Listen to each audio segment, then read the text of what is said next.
संसार में आकर गुरु कृपा से ज्ञान प्राप्त किया था। गुरु दो शब्दों के योग से बनता है। गु अज्ञान अविद्या तथा अंधकार का घोतक है। रु ज्ञान विद्या तथा प्रकाश का घोतक है। जो अज्ञान से ज्ञान की ओर, अविद्या से विद्या की ओर एवं अंधकार से प्रकाश की ओर ले जाए उसे गुरु कहते हैं। गुरु बिन माला फेरते, गुरु बिन देते ज्ञान, गुरु बिन दान हराम है, पूछो वेद कुरान। गरीबा इनका नाम योगीराज है। गीता भागवत पुराण आदि इनको कंठस्थ है। 68 तीर्थों का इन्होंने भ्रमण किया है। हमारे कई शिष्य और भी हैं जो कि कर्म कांड में पारंगत हैं। आप भी हमसे दीक्षा प्राप्त कर लो जिससे आपका कल्याण हो जाए। आप तो तेजस्वी बालक हैं। आप भी हमारे से दीक्षा प्राप्त कर लो। हम आपको मुख्य शिष्य बनाकर रखेंगे। हम ऐसी व्यवस्था करेंगे जिससे आपको संपूर्ण कर्म कांड, भागवत पुराण आदि कथाओं का थोड़े ही समय में ज्ञान हो जाएगा। तीर्थ व्रत क्या होई, कर्म कांड व्यवहारा, आत्म राम नहीं सुमरिया, बिसरे सुरजनहारा। 68 तीर्थ भरमणा, भटक मुआ संसार, 12 वाणी ब्रह्म है, जाका करो विचार। अर्थात हे महात्मा बोधिदास जी, आपने तो हमें कर्मकांड के बारे में बताया है। इससे आत्मा का कल्याण नहीं हो सकता। ये बाहरी क्रियाएं तो ऐसी ही हैं जैसे कलश कुम्हार का, ऊपर चित्र अनूप, वस्तु नहीं तिस मध्य है, जैसे जल बिन कूप। अर्थात जैसे कुम्हार मटका बनाकर उस पर सुंदर सी चित्रकारी करके बिना ही जल डाले उसे सजाकर रख देता है, ऐसी चित्रकारी किसी प्यासे की प्यास नहीं बुझा सकता। इसी प्रकार कर्म कांड आदि बाहरी क्रियाओं से मन को शांति नहीं मिल सकती। कर्म कांड उरले व्यवहारा, नाम लगा सो गुरु हमारा। इन कर्मों का फल स्वर्ग आदि ऊंचे लोगों में सुख भोगना तो हो सकता है, परंतु मोक्ष की प्राप्ति नहीं हो सकती। पुराणों में भी कहा गया है, पुण्य कर्म करने से स्वर्ग मिलता है और पाप कर्म करने से नरक मिलता है। अर्थात पुण्य का फल स्वर्ग आदि का सुख एवं पाप का फल नरक आदि का दुख है। वापिस पृथ्वी पर आकर मनुष्य अथवा पशु योनियों में भटकते हैं। उनका जन्म मरण का चक्कर कभी समाप्त नहीं होता। अर्थात स्वर्ग के देवता भी पुण्य क्षीण होने पर मनुष्य अथवा पशु योनियों में भटकते हैं। उनका जन्म मरण का चक्कर समाप्त नहीं होता। रामायण में उपदेश करते हुए भगवान श्री रामचंद्र जी ने अयोध्या वासियों को समझाया कि बड़े भाग मानुष तन पावा, अर्थात मनुष्य जन्म दुर्लभ है। जो लोग स्वर्ग में देवता बन चुके हैं वे भी सोचते हैं अगर हमें मनुष्य शरीर फिर से मिल जाए तो हम भी तो आत्मज्ञान प्राप्त करके जन्म मरण के चक्कर से छुटकारा पा सकते हैं। इसलिए हे महात्मा बोधिदास जी, रामायण आदि सदग्रंथों में भी लिखा है कि स्वर्ग प्राप्त होने से मोक्ष प्राप्त नहीं होता। मोक्ष तो आत्मज्ञान से ही होता है। आत्मज्ञान के लिए सच्चे गुरु की, सदगुरु की जरूरत होती है। जग झोले जूनी मिटे, मुर्शिद गहर गंभीर, साचा सतगुरु जो मिले तो हंसा पावे थीर। यह ज्योति आत्मा 84 के चक्कर में भटकती रहती है। काल इसको अपने क्रमजाल में फंसा कर रखता है। सच्चा गुरु ही काल से निकाल कर परमात्मा से मिला सकता है। इस आत्म ज्योति पर बुद्धि के 3 पर्दे हैं, मल, विक्षेप और आवरण। इन तीनों ही पर्दों की दीवारों को तोड़ने के लिए सतगुरु भी 3 प्रकार का अभिनय करते हैं। एक गुरु तो मनुष्य है, दूजा शब्द दलाल, तीजा शब्द अतीत है, नजरी नजर निहाल। अर्थात एक गुरु तो मनुष्य रूपी देहधारी है। दूसरा शब्द गुरु है। तीसरा गुरु तेज पुंज के रूप में नूरी सतगुरु है। प्रथम गुरु मनुष्य गुरु है कि मल दोष को दूर करते हैं। जब मोह के कारण बुद्धि अच्छे बुरे का निर्णय नहीं कर पाती, बुद्धि संग दोष से जब मलिन हो जाती है, तब मन इस पर हावी हो जाता है, जिससे मनुष्य का पतन हो जाता है। जैसे माता अपने बच्चे को लाड प्यार करती है, समय समय पर उसके शरीर की सफाई करती है, उसके वस्त्रों की सफाई भी करती है, उसे चलना फिरना, खाना पीना व उठना बैठना सिखाती है, नित्य काम में आने वाली वस्तुओं का ज्ञान कराती है। ठीक इसी प्रकार सतगुरु भी अपने शिष्य को सोह मंत्र की संपूर्ण विधि बताकर उन्हें आध्यात्मिक मार्ग पर चलना सिखाते हैं। गुरु की सेवा करने से, उनके दर्शन से, उनके मंत्र से तथा उनकी कृपा दृष्टि से तथा उनके स्पर्श मात्र से मलदोष दूर होकर जीवन चमक उठता है। जीवन के क्रियाकलाप बदल जाते हैं। संपूर्ण जीवन की गतिविधियों में परिवर्तन हो जाता है। द्वितीय शब्द गुरु है, जो विक्षेप दोष को दूर करते हैं। विक्षेप का अर्थ है मन की चंचलता, अर्थात बुद्धि जब चंचल होती है, तब उनसे निकला हुआ मन रूपी बाण लक्ष्य का भेदन नहीं कर पाता। मन को एकाग्र करने के लिए शब्द गुरु का सहारा लेना पड़ता है। शब्द गुरु सोहम है, यह सार नाम है। ये आत्मा को जगाने का महामंत्र है। श्वासोश्वास में इसका जाप होता है। इस सोहम के 2.5 अक्षर हैं। कबीर साहिब जी कहते हैं, पोथी पढ़ पढ़ जग मुआ, पंडित भया न कोय, 2.5 अक्षर प्रेम के, पढ़े सो पंडित होए। प्रथम गुरु हमें जप करना सिखाते हैं। प्रयास करने पर यह अजपाजप हो जाता है, अर्थात बिना प्रयास किए जप होता रहता है। यह ध्वनि श्वास में स्वतः होने लग जाती है। जब शब्द सिद्ध हो जाता है, अर्थात नासा से नाभि तक जब श्वास के साथ नाम चलने लगता है, उस समय नाभि में शब्द को स्थिर करने से मन शांत हो जाता है। नासा से नाभि तक जाने वाले रास्ते को अगरडोर कहते हैं, ऐसा वाणी में आता है। अगरडोर है मार्ग बाका, इच्छा बीज करे सब टाका। नाभि के बाद यह शब्द कंठ से होते हुए भंवर गुफा तक जाता है। भंवर गुफा में बैठकर जप करने से ज्योति प्रकट होती है, जिसमें मनुष्य रूपी गुरु का नूरी रूप दिखाई देता है। नाभि से भंवर गुफा तक जाने वाले मार्ग को मकरतार मार्ग कहते हैं। शब्द गुरु हमें तृतीय नूरी सतगुरु से मिला देते हैं। तीसरे तेज पुंज के रूप में नूरी सतगुरु हैं, जो आवरण को हटा देते हैं। आवरण से अभिप्राय है, जब ज्ञान का पर्दा भंवर गुफा में स्थित तीसरे तिल पर ध्यान करने से ज्योति प्रकट हो जाती है। उस ज्योति में दिव्य स्वरूप का प्रकाश है, वह सतगुरु है। यह वह सतगुरु है। अलग अलग कलाओं में प्रकट होने वाले सतगुरु संत और अवतार भी इसी निर्गुण ज्योति से सर्वगुण शरीर धारण करते हैं। यही बिना शरीर के ज्योति है, जिसे सतगुरु कबीर साहिब जी कहते हैं। ये अजर अमर गुरु हैं। वे न ही कभी मरते हैं और न ही कभी चार दाग में आते हैं। देही कुसुत गुरु कहे ये सब दुंदर ज्ञान, चार दाग आया नहीं बाकु सुत गुरु ज्ञान। दादू का पिंजर पड़ा और नानक की देह, इनके सतगुरु कौन से हमको बड़ा संदेह। इसलिए हे महात्मा बोधिदास जी, भंवर गुफा में ध्यान करने से दिव्य दृष्टि खुलती है, प्रज्ञा बुद्धि जाग उठती है और लोक परलोक सभी दिखाई देने लगते हैं। आत्मा का तीसरा नेत्र खुल जाता है, प्रज्ञा बुद्धि जाग उठती है, लोक परलोक सब दिखाई देने लगते हैं और सतगुरु जी का दर्शन होता है।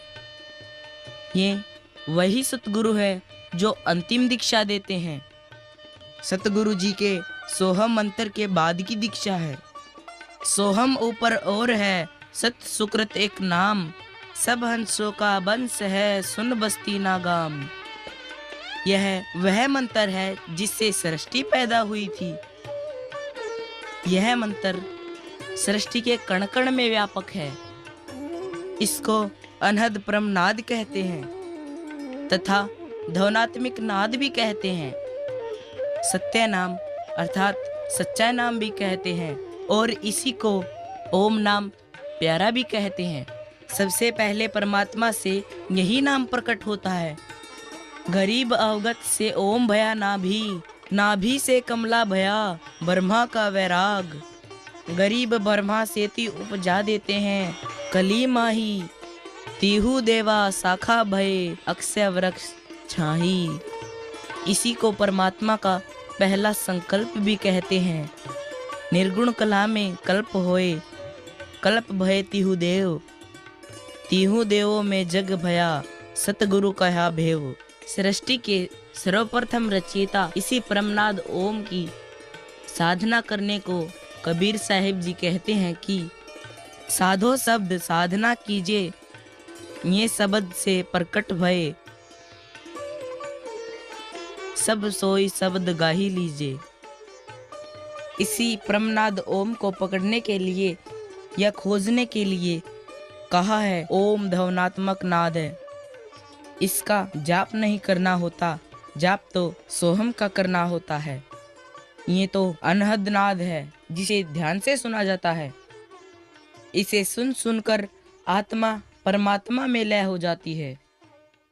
इसी आदि शक्ति आदि माया ओम ने हमें धरती पर कर्म भोगने के लिए प्रकट किया था। अंत में कर्म मुक्त होने के बाद हम इसी ओम में सिमट कर हम परमात्मा में लय हो जाते हैं। पूर्ण रूप से ऋतुम्बरा बुद्धि जाग उठती है। सर्वत्र सत्य का दर्शन होने लगता है। यह वह आंख है जो द्वैत की दीवारों को तोड़ देती है। इसी को ब्रह्म दृष्टि कहते हैं। ब्रह्म दृष्टि जो हृदय आवे, कोम 36 एक दर्शावे। अर्थात हम ब्रह्म दृष्टि खुलने के पश्चात जाति पाति, ऊंच नीच, स्त्री पुरुष, पशु पक्षी आदि सभी भ्रम मिट जाते हैं। हे महात्मा बोधिदास जी, अगर किसी कारण शिष्य की इस जन्म में साधना रह जाए, तब आगामी जन्म में वही पूर्व गुरु ज्योति में प्रकट होकर बाल्यावस्था में ही दर्शन देकर शिष्य की आत्मा को परमात्मा से मिला देते हैं। ऐसे कई उदाहरण भी हैं। 1722 ईस्वी में स्वामी चरणदास जी व्यास पुत्र श्री सुखदेव जी को सतगुरु स्वरूप मिले। उन्हें शिक्षा दीक्षा देकर उनका उद्धार किया। श्री नानक देव जी को भी ध्यान नोदी सतगुरु मिले और श्री नानक साहिब जी वाह वाह कह उठे। झांकी देख कबीर की, नानक कितनी वाही। संत दादू साहिब को भी छोटी आयु में ही सतगुरु मिले। दादू के सिर पर सदा अदली अदल कबीर, टक्कर मारी जद मिले फिर सांभर के तीर। इसलिए हे बोधिदास जी, कर्म कांड में उलझे हुए गुरु से ये नैया पार नहीं हो सकती। ये कर्म कांड तो काल का जाल है। तेरा कौन गुरु को कहिए, किंतु ही भेद लखाया, के तू आप बिनानी मम कारण चलाया। गरीब दास तू सतगुरु पूरा है, सर्व गति का मूलम। बोधिदास कहे बैरागी, है दूले सिर दूलम। बोधिदास कहे कर जोड़े, तुम्हारा ज्ञान अपारा। जैत राम ऐसे सब व्याख्या, जाने नहीं संसारा। अर्थात हे बालक गरीबदास, तेरा सतगुरु कौन है जिसने तुम्हें अगम का ज्ञान बताया। तेरा ज्ञान सुनकर तो ऐसा लगता है परम पिता परमात्मा स्वयं तुम्हारे रूप में मेरा कल्याण करने आए हैं। मैं आपको पूर्ण सतगुरु मानता हूं और आपका ज्ञान अथाह है, इसका कोई वार पार नहीं है। इस संसार में साधारण जन आपकी महिमा को नहीं पहचान सकते। हे बालक गरीबदास, हमने तो कर्म कांडों में अपना सारा जीवन बर्बाद कर दिया। मठ मंदिर, तीर्थ एवं संप्रदाय मिथ्याभिमान की फांसी गले में डालकर घूमते रहे। ठाकुर पूजा, हवन आदि बाहरी क्रियाओं को ही हम तो परमात्मा की पूजा मानते रहे। परंतु गरीबदास, तूने तो हमारा भ्रम चूर चूर कर दिया। तेरे माता पिता धन्य हैं जिन्होंने तुम जैसे अवतारी पुरुष को जन्म दिया। मैं तुम्हारे ज्ञान के आगे नतमस्तक हूं। मन से तो मैं तुम्हें गुरु मान चुका हूं, परंतु छोटी आयु के कारण मन से आपको प्रत्यक्ष रूप से गुरु बनाने में मुझे लज्जा आती है। बेटा गरीबा, हम गढ़गंगा जा रहे हैं स्नान करने, तू घर पर ही रहना। ठीक है माता जी, अगर आप मुझे भी अपने साथ ले चलती तो मैं भी गंगा जी में नहा के धन्य हो जाता। बेटा गरीबा, वहाँ पर बहुत भीड़ होती है, बच्चे वहाँ पर गुम हो जाते हैं। ठीक है पिताजी।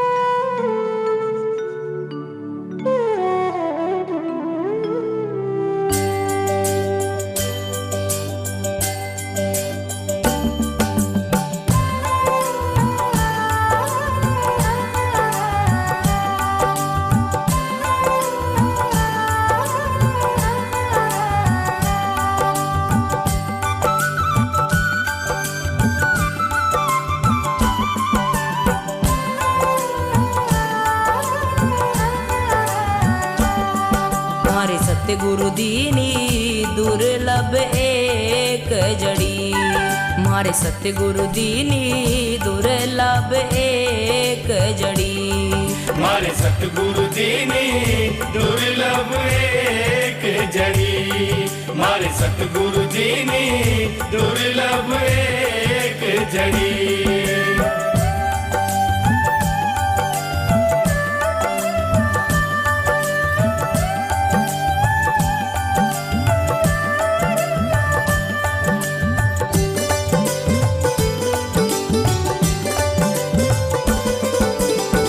यही जड़ी मोहे प्यारी लागे अमृत रस की भरी, यही जड़ी मोहे प्यारी लागे अमृत रस की भरी, यही जड़ी मोहे प्यारी लागे अमृत रस की भरी, मारे सत्य गुरु दीनी दुर्लभ एक जड़ी, मारे सतगुरु दीनी दुर्लभ एक जड़ी, मारे सतगुरु दीनी दुर्लभ एक जड़ी।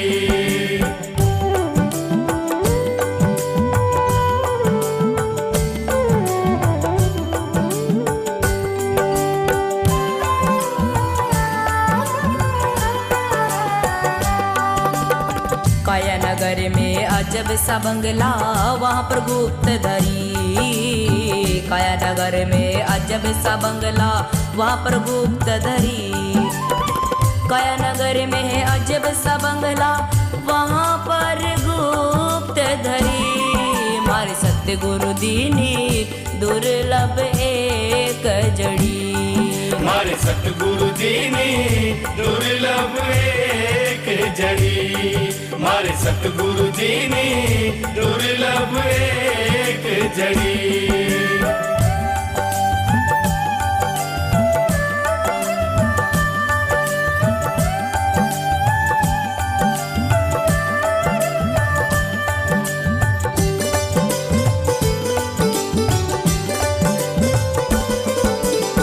पाँच नाग 25 नागणी सुंगत आप मरी, पाँच नाग 25 नागणी सुंगत आप मरी, पाँच नाग 25 नागणी सुंगत आप मरी, मारे सत्य गुरु दीनी दुर्लभ एक जड़ी, मारे सतगुरु दीनी दुर्लभ एक जड़ी, मारे सतगुरु दीनी दुर्लभ एक जड़ी।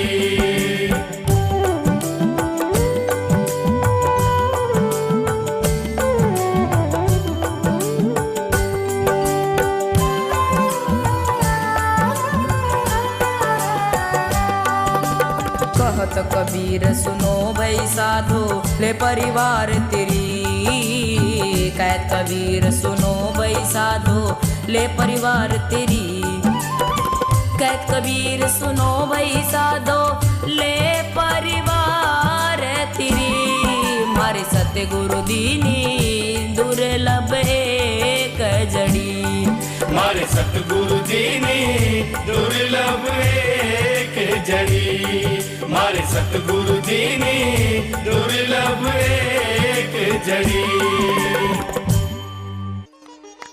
बेटा तुम भजन बहुत अच्छा गाते हो।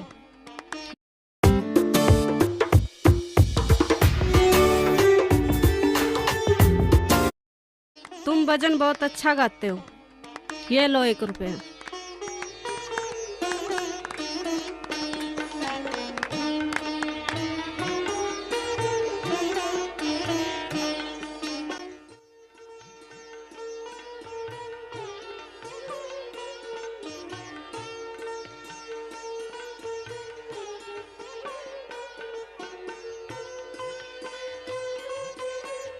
हे जंगल के राजा, तुम्हारा काम जंगल के जीवों की रक्षा करना है, ना कि उनका भक्षण करना। तुम इस जगह को छोड़कर कहीं दूसरी जगह चले जाओ।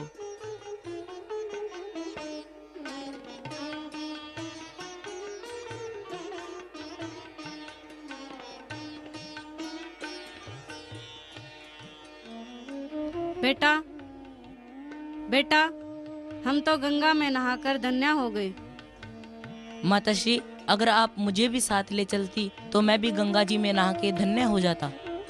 बेटा एक बिल्कुल तेरे जैसा लड़का वहाँ पर भजन गा रहा था और खुश होकर मैंने उसे 1 रुपया भी दिया। देखिए, ये वो रुपया तो नहीं है जो आपने उस लड़के को दिया था। लेकिन बेटा ये तेरे पास कैसे आया? पिताजी, मैंने अपने 2 रूप बनाए। यहाँ पे तो मैं गाय चराता रहा और वहाँ पे मैं भजन गाता रहा। बेटा तेरी लीला मैं समझ नहीं पाई। चल अब घर चलते हैं।